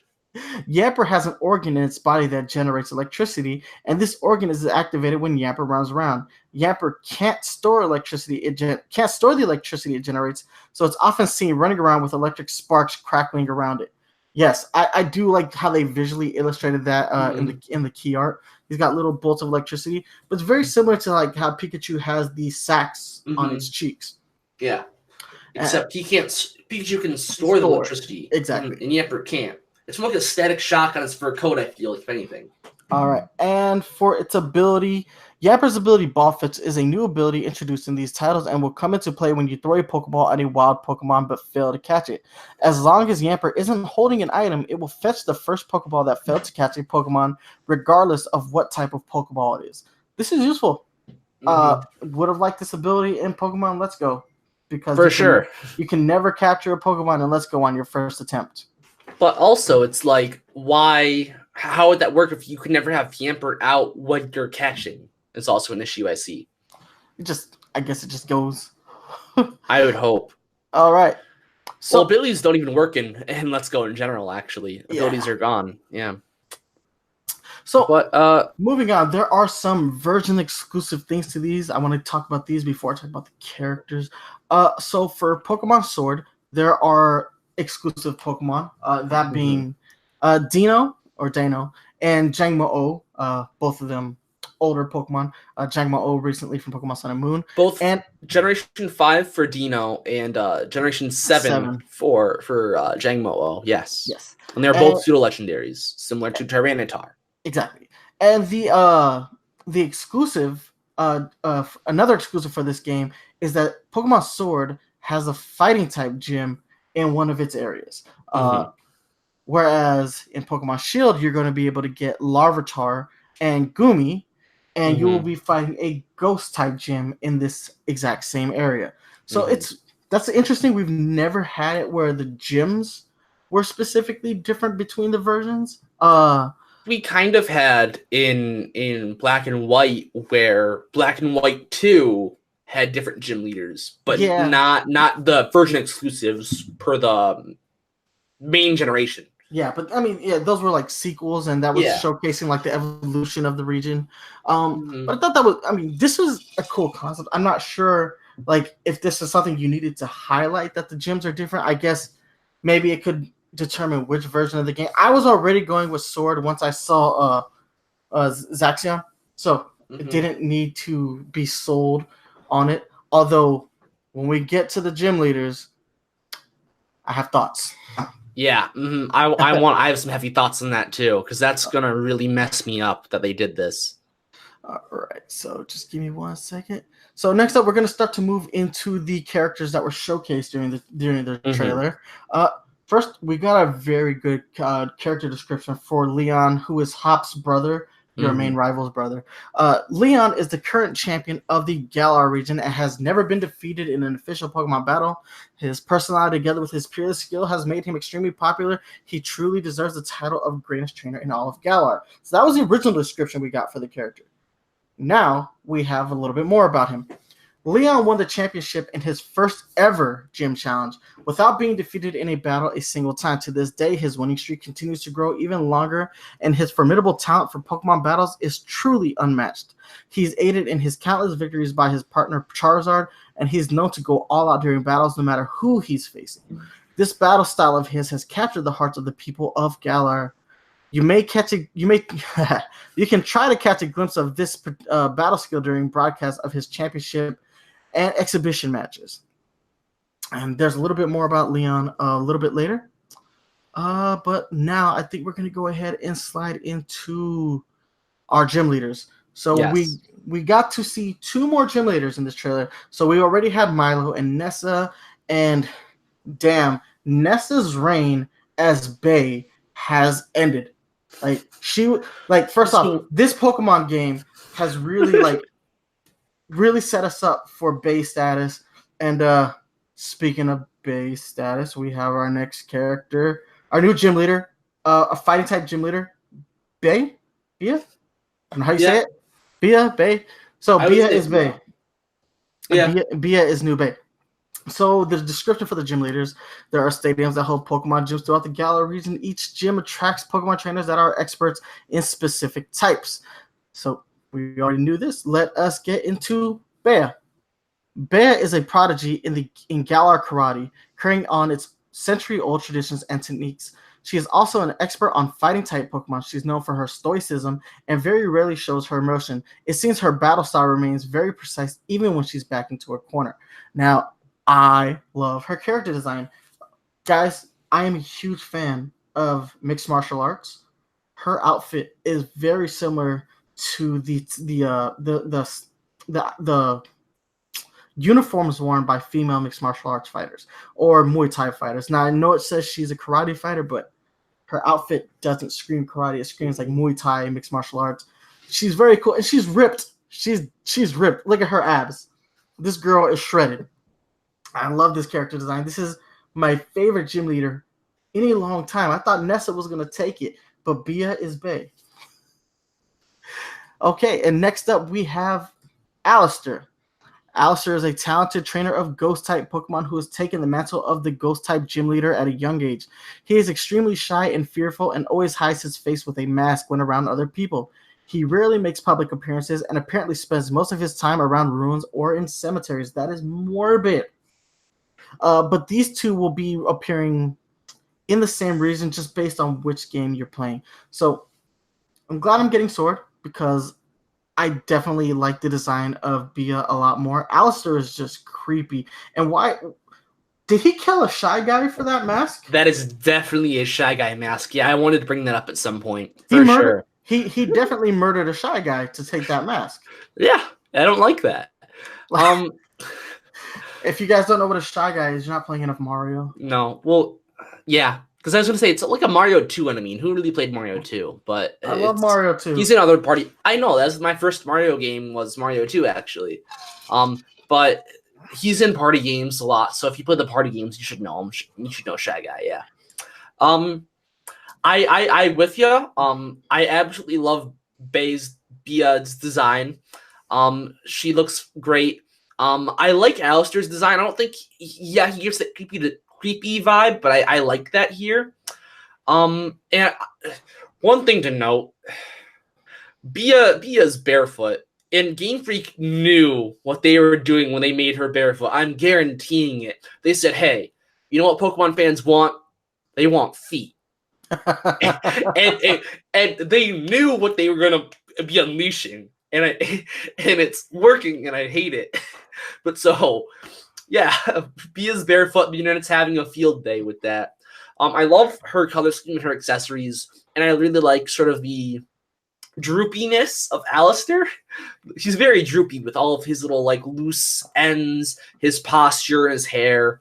I kind of hope we get to see him without the mask, because I don't like seeing that mask entire. Like, has anyone ever seen Alistair without the mask? I need to know. He's definitely a murderer. He killed that shy guy. He killed that shy guy. But this is where I start to regret picking Shield. Not because I like Bia more, but rather, so ghost types are within like my top 3 favorite types, right? But I absolutely hate fighting ghost gyms. They are the worst. Just, they're such annoying fights, and I don't know why. So it's not like I'm running around with only normal type Pokemon. It's just, I hate fighting ghost types. I don't know what it is. They're just annoying. And, you know, fighting types, I think, can be scary gyms, because I'm going to get one shot potentially, but I don't hate them as much. So I'm like, well, I don't want to deal with this. I don't want to deal with ghost type gyms. So tying into the gyms, we have this new description about striving to become the next champion of the Galar region. Mm-hmm. Here in the Galar region, where Pokemon battles are big entertainment, the region's Pokemon League holds tournaments to decide the next champion. You have to compete with your rivals and challenge gym leaders of the region to for your chance to take part in this tournament too. All right. Now we have the Gym Challenge. The Gym Challenge is a true celebration of Pokemon battling. Participating trainers strive to collect all 8 gym badges, and only Pokemon trainers who have been endorsed by specific people such as gym leaders can join in. You and your rival Hop will receive your letters of endorsement from Champion Leon himself, kicking off your journey to challenge the gyms of the region. Now that is an interesting thing. We've never really seen that before, needing the endorsement of a particular trainer to go ahead and start your gym challenges. Like, most of the time, your endorsement was the fact that you had a Pokedex and you were the Pokemon trainer of the lead Pokemon trainer of that game. So it's kind of weird, but it goes on. The Champion Cup. Once a year in the Galar region, a series of Pokemon battles are held with the league championships on the line. This Champion Cup tournament, this is the Champion Cup. The Champion Cup is the tournament to decide who will be able to challenge the reigning champion for their seat. Exemplary trainers throughout the region, such as those who have successfully completed the gym challenge, are allowed to participate in the Champion Cup tournament. The Champion Cup battles are broadcast on TV, and all the people of the Galar region will be watching. A little bit more. And this is the one that I think is kind of really intriguing. The sponsors that support the gyms and the champions. Some of the corporations in the Galar region support the gyms and the champion by offering sponsorships. You'll find the logo of these corporations on the uniforms of the gym leaders as well as the various facilities in Galar. This is cool world building. It's silly, but if you look at like Leon's like Cape, he's got Game Freak logo on there too. Yeah, like, Game Freak is sponsoring this man. Yeah, Game Freak sponsor me. There are logos everywhere, and we've seen the logos in the stadiums during battles. So this is very cool. Like all these in-game advertisements. This is cool. Like integration of like real world stuff into the world of Pokemon. For sure. And it also gets that feeling across that this is like a sports kind of thing. Like you are essentially a team you're a team and you're getting that sponsorship to, what teams got sponsored recently? Anything that I can't think of anything, but like teams get sponsored by companies to like put that brand on that jersey, on that race car, whatever. And I mean, like Under Armour is like the official outfitter of like uniforms to the NFL. Like no other clothing manufacturing company can make those jerseys for specific teams. Like Under Armour sports this team, and Nike might do this team, etc., etc. So yeah, this just this stuff you see in the real world getting reflected in Pokemon, and I think it's a nice touch. Yeah, aesthetically it fits the region as well. Yeah. All right, and so we have our last 2 new additions as far as characters are concerned, and that is Chairman Rose and Oleana. I'm sorry, and here's the description that ties into them. The Galar Pokemon League provides entertainment that ignites the whole region. Many of the Pokemon battle events in the Galar region, such as the Champion Cup, are managed by a committee led by Chairman Rose. Chairman Rose, who sexy dad, is that the role he's supposed to be filling here? Kinda. He reminds me of like I don't say Mr. Contesta. Is he Mr. Contesta? Who's Mr. Contesta? I want to say he kind of reminds me of Mr. Contesta from like the Pokemon Gen 3 anime. All I know is this dude is. Raul Contesta. He kind of reminds me of him, but like younger and more Sycamore-esque. Yeah. All right. So for Chairman Rose, Rose is the chairman of the Galar Pokemon League and also the president of a large business conglomerate. He's made the Galar Pokemon League world famous by implementing gym battles featuring the Dynamax phenomenon. He's also the one who first endorsed Leon for the gym challenge. It seems he has quite the eye for talent. And again, this dude has style, man. He's all suited up, looks good. And I think it's cool that we're starting to see like the gyms and like the entertainment value of like the gyms and the tournaments, like getting like these like real world things, because the anime has always done a real good job of showcasing like these are events that people go to. Like this is their Super Bowl, this is their World Cup, this is their global sporting event that is important to them. But the games haven't so much reflected that. And it's cool to see it getting implemented into the game finally. Then we have Oleana. Oleana is Rose's secretary and is known for her calm and collected personality. She also serves as the vice president of Rose's company and is in fact largely in charge of the day-to-day running of the company. So she's the Pepper Potts to his Iron Man. That's what he looks like. He looks like Robert Downey Jr. Oh yeah, I see it. Like Pepper Potts, Robert Downey. Oh, Pepper I see Potts, it. Robert Downey. But Oleana seems much more sour than Pepper. And Pepper's not the most enthusiastic sometimes, but I don't think we've seen a picture of Oleana yet where she is happy. No, even in her like in-game character model, she looks like she's like blasé. Yeah, like get away from me. Now there are a couple design aesthetics that both characters share. His belt buckle is like a hexagon, and so are her earrings. I don't know if that plays into their actual company. I don't think we've seen that symbol anywhere else yet, but I'm pretty sure that's something we'll have to keep in mind. Secret leaders of evil team? I could see Oleana, but I kind of see if it plays out like this at all. That smirk he has gives me like bad guy vibes.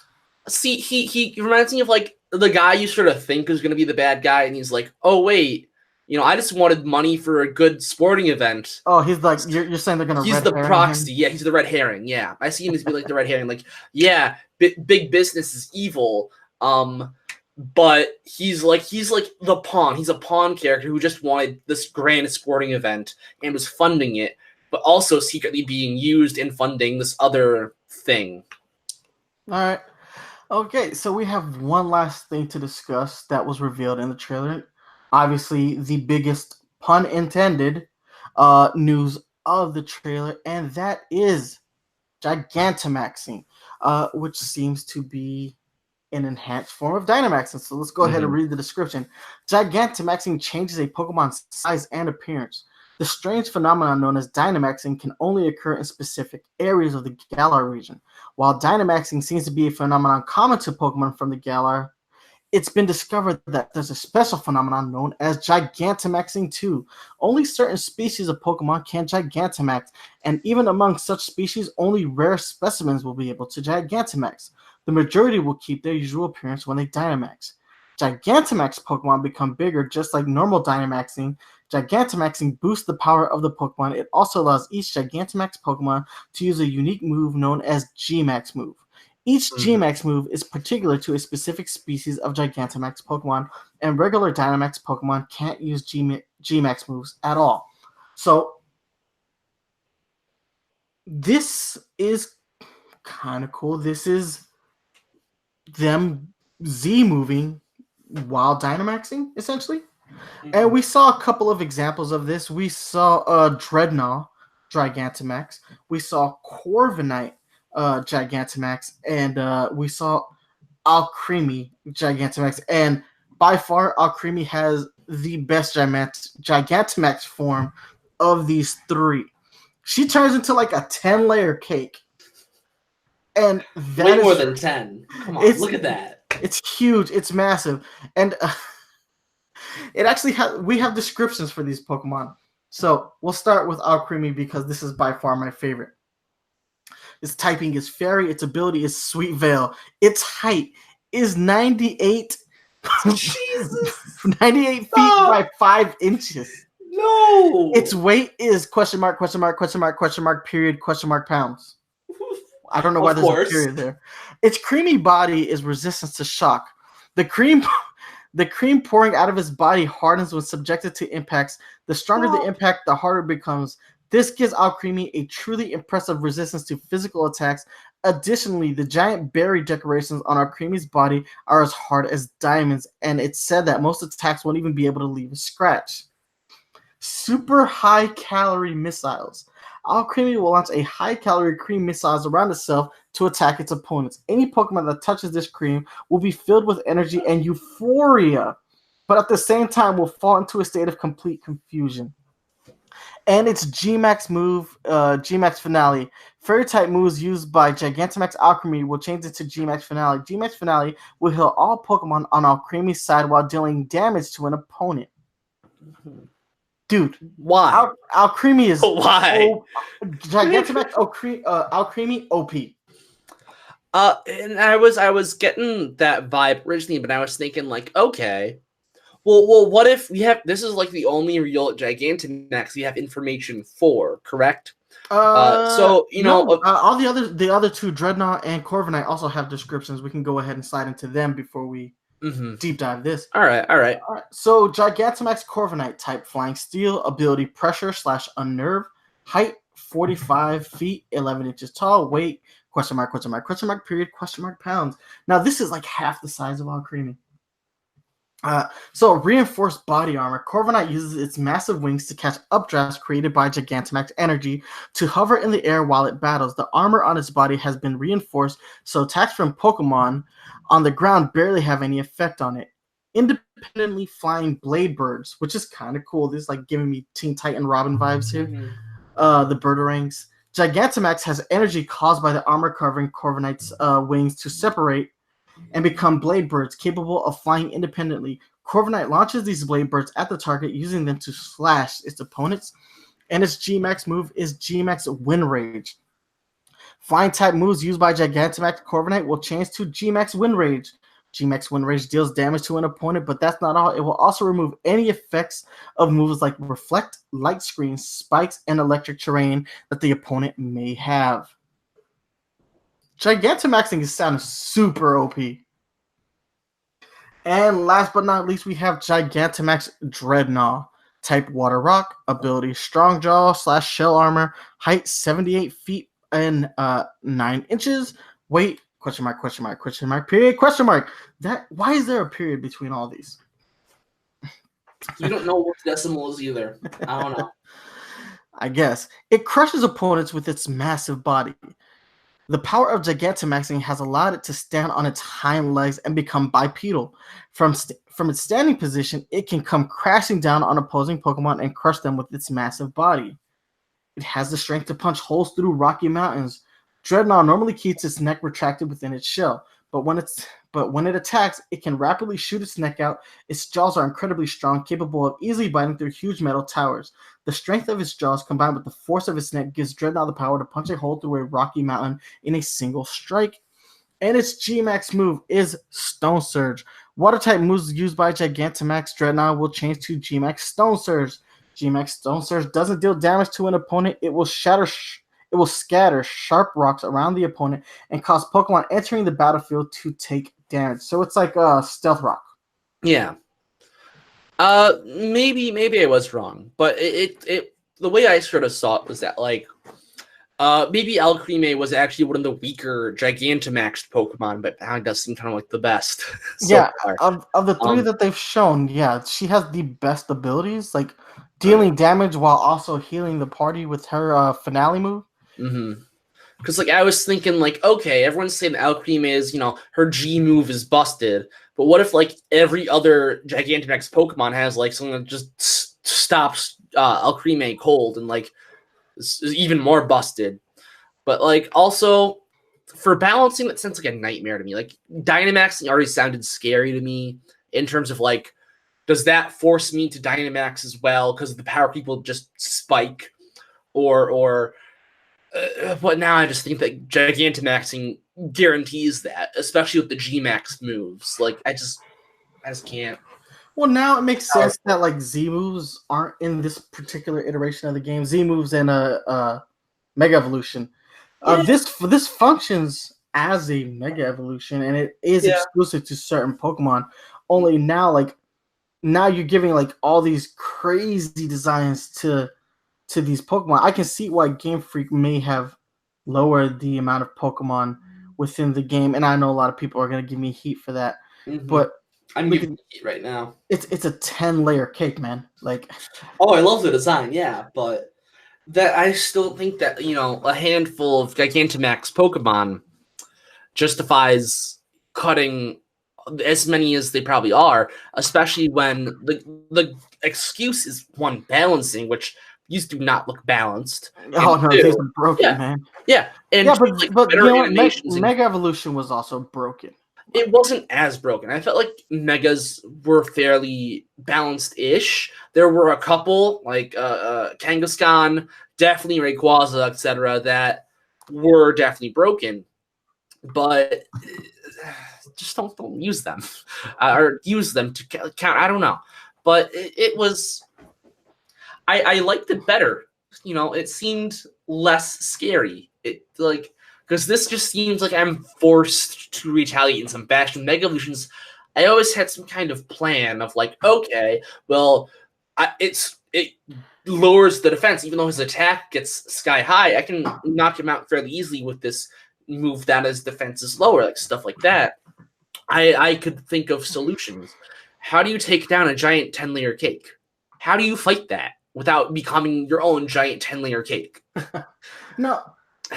They haven't. The thing that kind of bums me out is if you have a Pokemon capable of Mega Evolving, you didn't have to worry about it. But according to the description, only certain types of Pokemon are capable of doing the Gigantamaxing, even within the species. Yeah. So are you going to have to look specifically for a specific stat in a Pokemon or a specific ability? Because this makes the catching of Pokemon a little bit more tedious, and you're going to have to imagine that the meta going forward for VGC will involve some form of Gigantamaxing, at least initially during its first year of implementation. So what are you going to be able to do? How are you going to be able to get a Gigantamax Pokemon? Would Gigantamaxing be allowed in double battle format? That seems kind of weird to me that would be allowed, but I think VGC is going to have to take with this single player. Yeah, they're going to have to go like single Pokemon battle. They might have to alter the rules entirely going forward for VGC. I mean, which doesn't balance anything then, unless they really crack down on those rules. It's really just going against the fact that hey, we're not putting all the Pokemon because we're balancing. But we're also going to break everything after rearrange all of the rules we had in place. Which needed work anyways, but just, oh well. I'm actually pretty interested to see where VG goes with its rule set for this particular game, because if they allowed Dynamaxing and Gigantamaxing, the rules fundamentally have to change. Yeah. Entirely. Like they have to but completely alter that. Yeah. So what are you thinking? Like, if right now it seems like the best. If I were off the top of my head doing a rule set, single Pokemon, four per team.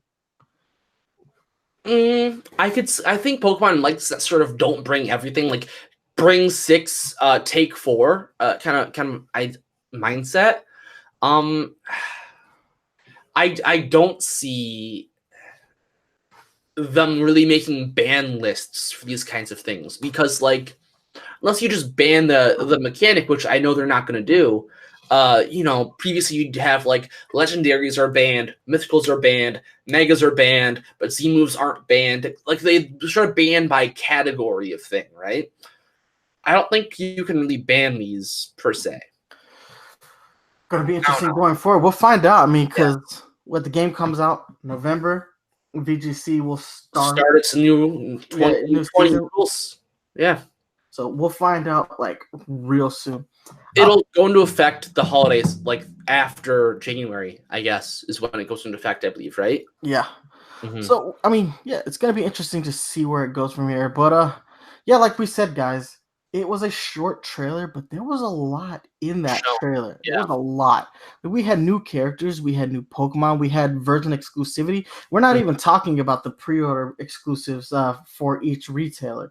The Pokemon Center's having plushies. Pokemon UK, they're getting a statue, which I'm really bummed out about. Pokemon USA, if you don't give me those starter statues, I'm gonna be really pissed because it's been a long time since you did a physical pre-order bonus like that here in the States. I don't even care if it's a GameStop exclusive. I would go to GameStop. But yeah, there's a whole bunch of other like bonuses, and then there's exclusives with the dual packs and whatnot. And we don't need to get into any of that. That stuff is available on the Pokemon.com website, but we really want to get into all the stuff here. Aside from that, I think that's gonna wrap up the Pokemon discussion. Do you have anything left you want to add on Pokemon? I got a couple speculations here. Yeah. Go ahead. Go for it. We talk Pokemon now. There's not going to be an Elite Four. I think what we're going to get instead of Elite Four is going to be the sort of champion tournament, right? What's it called? Championship? Champion Cup? Championship. Champion Cup, yeah. That's what it's going to be, except, it's going to be a 16-man tournament, but then you're only going to do 4 battles within those 16. It's going to be scripted.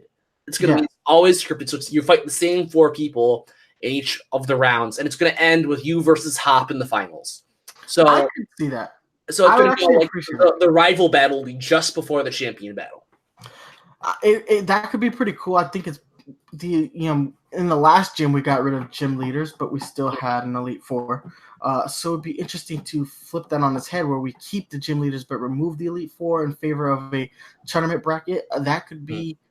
That could be an interesting flip on the game. It mechanically wouldn't change the way the game plays, but from a story perspective, that completely fundamentally alters what we've seen in previous iterations of the game. And it follows the anime a bit more, too, where the anime, it's always like, you have to fight in the tournament before you can fight the Elite Four, before you can fight the champion.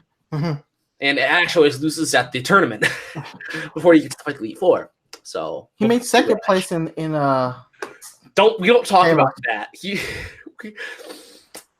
was such a good fight, though. It was a good fight, but we are salty. He should have won that. He's never going to win. I know, but he should have. All right. But that's going to go ahead and wrap up our Pokemon discussion. Before we go ahead and wrap things up with the social media links, we got a little bit of like personal housekeeping that we have to discuss real quick. So right now, if you guys are watching this live, I hope you enjoy the live format. But going forward, we have to discuss the live format. So right now we utilize Google Hangouts to bring you guys a live show, which we thoroughly enjoy because it gives us a chance to interact with you live. Sometimes, like when sometimes we don't always remember to have YouTube up and look at the chat, but for the most part, I always try to keep a chat window open so I can see who is discussing what while we broadcast and whatnot, and that's actually something I thoroughly appreciate. But that being said, going forward, we're probably going to be losing the live section of the show starting at least on August 1st. We utilize Google Hangouts starting August 1st. YouTube will no longer support Hangouts on air, which means we will lose the live component of the show. And there doesn't seem to be a way around this because Google has been trying to kill Hangouts for a few years now. And there's been backlash from the community, so they haven't been able to let it go. But they're finally ready to shut down the service. And, it's had a good run. And obviously the show benefited greatly when we started using Hangouts. I guess that would be 3.5 years ago by this point. So I am very upset to see the Hangouts go, particularly because it removes the ability to go live and just have these like real moments with you guys. But that being said, we will still bring the podcast. We're probably going to move to the Skype platform, but by going Skype, it means we no longer have that live component. So the show will still most likely be recorded on Wednesdays. I will try to have it edited and available that same day, but sometimes life gets in the way. I won't always be able to do that. So Thursday by the latest, with the audio version being up by Friday evening. So it sucks. So for the people who do join us live, I apologize for this. We are looking for options so that we can keep the live component. And if we find one, we will definitely start to utilize that. At the same time, I don't know if Twitch may be a route that we go to if they provide a route for us to do these live broadcast shows. But for right now, we have at least one more show with a live format. So we're going to make sure that that show is an amazing one for you guys. And then from that point forward, we will go ahead and give you the regular podcast, just not live. So you'll be getting the fully edited version of the show. You will no longer have these raw versions of the podcast to watch going forward. Anyway, with that being said, I think it's time to go ahead and get out of your hair. But before we let you go, it's time to hit you up with these social media links. You can hit me up on Twitter at nice1983. You can email me at nice1983@gmail.com. You can hit me up on Facebook, facebook.com/Nintendo PowerZone, and Instagram, instagram.com/Nintendo PowerZone. Check out the Instagram because we put a lot of awesome pictures up there. Blues, hit them up. As always, follow me on Twitter at BKingBlues, blues spelled BLOOZ. Same thing for my YouTube and Twitch pages. Game Freak, sponsor me, please. Hit me up on Twitter, sponsor me, please, Game Freak. All right. Give me the Leon treatment. All right, guys, with that being said, we want to thank you so much for enjoying the show. Thank you so much for the support we've gotten on the YouTube channel these last couple of weeks. And we have a whole lot more content coming out. And a couple things to keep in mind. Dr. Mario World, Mewtwo Live, and Armored Mewtwo Live in Pokemon Go. So I expect to see you guys all playing some mobile Nintendo game. Oh, also, just in terms of events, Final Fest for Splatoon 2 is this month as well. Yes, I'm excited about that. Oh man, there's a new story we didn't talk about. I don't want to get into that live. But anyway, guys, thank you so much for watching, and remember to stay fresh. Deuces.